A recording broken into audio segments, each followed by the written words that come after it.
سورۃ الانشقاق. انشقاق کے معنی بھی ہیں پھٹنا. یہ سورت مکی ہے، ہجرت سے پہلے اس کا نزول ہوا. قرآن پاک کی ترتیب کے اعتبار سے اس کا نمبر 84 ہے، نزول کے اعتبار سے 83. اس میں 25 آیتیں اور 1 رکوع ہے. بسم اللہ الرحمن الرحیم. اللہ کے نام سے شروع جو بہت زیادہ مہربان نہایت رحم کرنے والا. اذا السماء انشقت، جب آسمان پھٹ جائے. وَأَذِنَتْ لِرَبِّهَا، اور آسمان اپنے رب کا حکم مانے گا. وَحُقَّتْ، اور یہی کرنا اس پر لازم ہوگا. رب اس سے فرمائے گا پھٹ جا تو وہ پھٹ جائے گا. وَإِذَا الْأَرْضُ مُدَّتْ، اور جب زمین پھیلا دی جائے گی، یعنی اس پر سے پہاڑ اور مکانات مٹا دیے جائیں گے. وَأَلْقَتْ مَا فِيهَا وَتَخَلَّتْ، اور زمین ڈال دے گی جو کچھ زمین میں ہے، یعنی جو مردے زمین میں ہوں گے زمین اسے باہر نکال دے گی.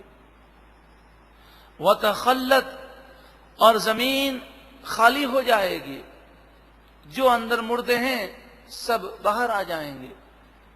وَأَذِنَتْ لِرَبِّهَا، اور زمین اپنے رب کے حکم کو مانے گی.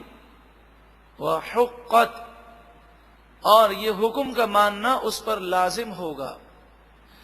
یا ایہا الانسان، اے انسان. انک کادح الی ربک کدحا،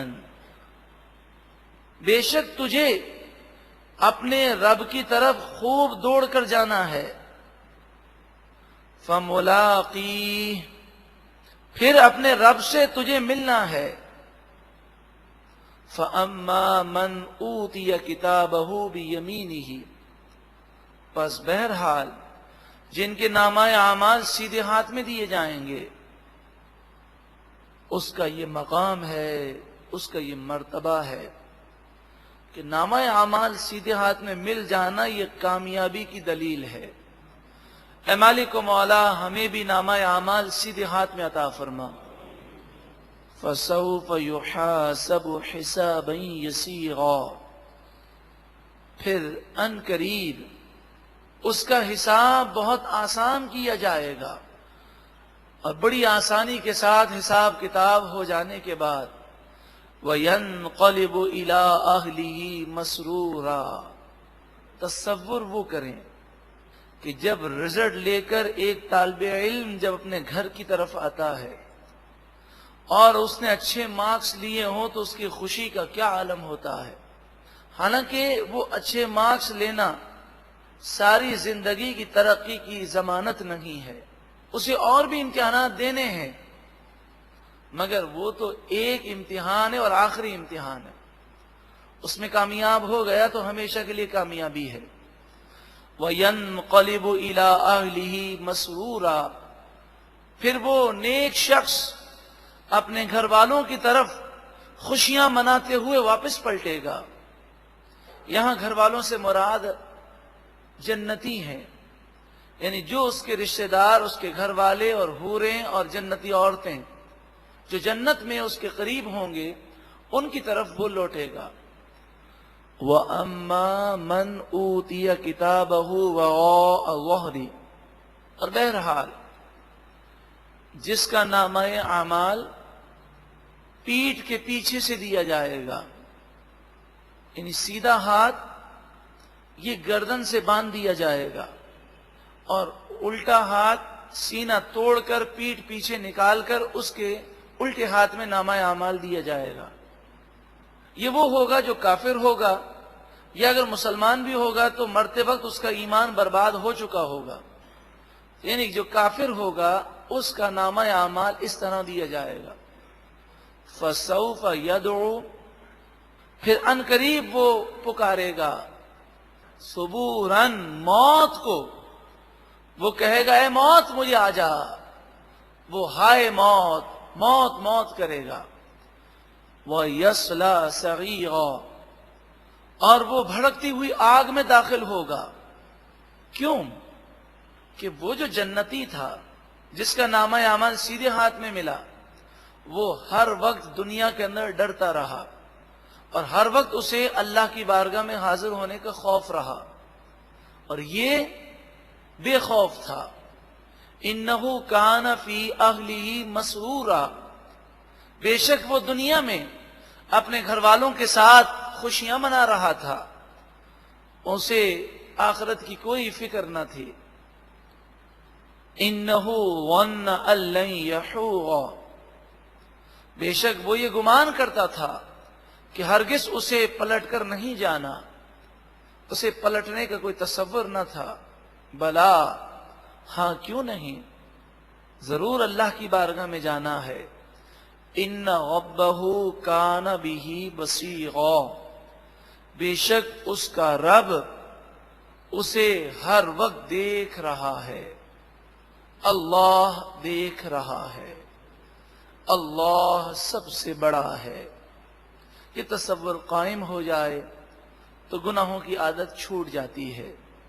الحمدللہ باہر شریعت مسجد میں اور قادریہ لان شہزادہ لان میں جب ختم قادریہ مکمل ہو جاتا ہے تو اللہ تعالیٰ کے مبارک ناموں کا ورد ہوتا ہے، اور پھر یہ تصور قائم کیا جاتا ہے کہ اللہ سب سے بڑا ہے، اللہ دیکھ رہا ہے.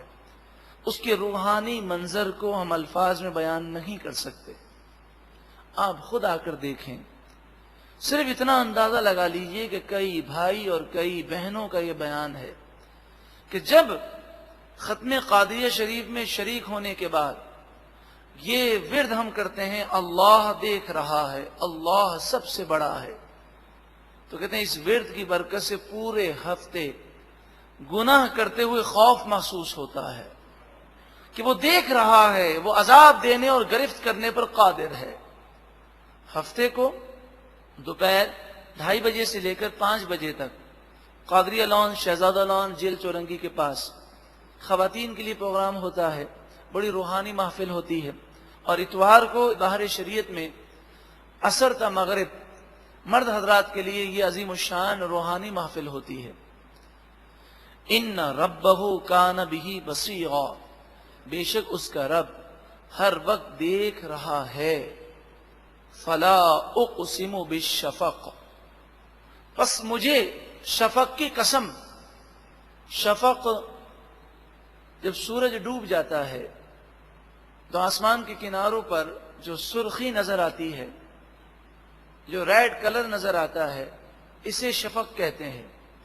اور دوسری روایت کے مطابق جب یہ ریڈ کلر ختم ہو جاتا ہے تو جب تک اجالا باقی رہتا ہے، آہستہ آہستہ ہم جو تاریکی کی طرف جاتے ہیں، اگر لائٹ نہ ہو تو مغرب کی نماز پڑھنے کے بعد بھی آپ کو کچھ اجالا نظر آئے گا، اور کچھ وقفے کے بعد وہ اجالا ختم ہو جاتا ہے. امام اعظم ابو حنیفہ رضی اللہ تعالی عنہ کی ریسرچ کے مطابق شفق اس اجالے کو کہتے ہیں. لہذا آپ فرماتے ہیں کہ مغرب کا وقت اس اجالے کی موجودگی تک باقی ہے.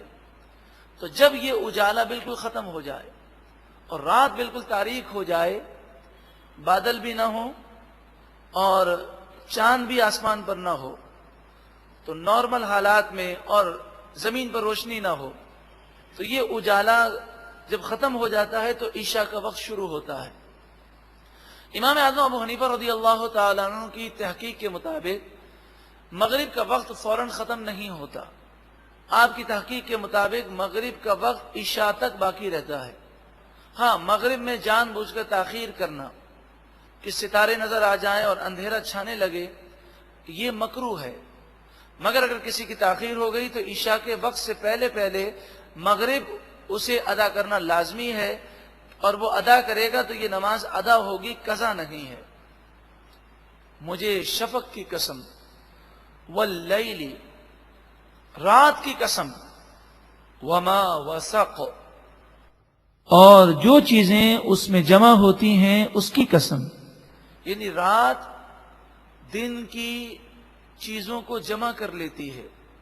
آپ نے دن میں دیکھا ہوگا کہ مفسرین نے تو پرندوں کی مثالیں دیں، جانوروں کی مثالیں دیں، لیکن موجودہ دور میں یوں سمجھیے کہ دن کے وقت پورے کراچی کی عوام نہ جانے کہاں کہاں پہنچ جاتی ہے، گاڑیاں پورے شہر میں پھیل جاتی ہیں، اور رات میں سب اپنے اپنے مقام پر جمع ہو جاتی ہیں. تو رات وہ تمام چیزوں کو جمع کرنے والی ہے.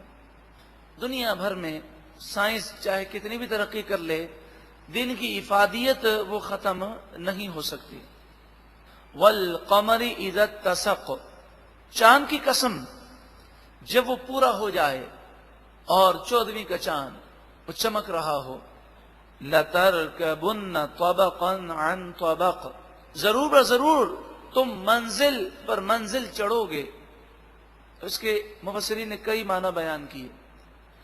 منزل پر منزل چڑھو گے، اس کا ایک معنی یہ بیان کیا کہ تم دنیا میں آئے، چھوٹے بچے تھے، دودھ پیتے، پھر ہاتھ پاؤں چلانے سیکھے، پھر غذا کھانا سیکھے، پھر لڑکپن کا زمانہ، پھر جوانی کا زمانہ، پھر بڑھاپے کا زمانہ، پھر موت کی طرف رواں دواں ہو. تم اپنی منزل کی طرف رواں دواں ہوگے. پھر قبر کے بعد قیامت، اور قیامت کے بعد پھر 2 منزلیں ہیں، جنت کی منزل ہے یا جہنم کی منزل. اے مالک و مولا تو ہمیں جنت عطا فرما. فما لہم لا یؤمنون، پھر انہیں کیا ہو گیا کہ وہ ایمان نہیں لاتے اتنی باتیں سننے کے باوجود.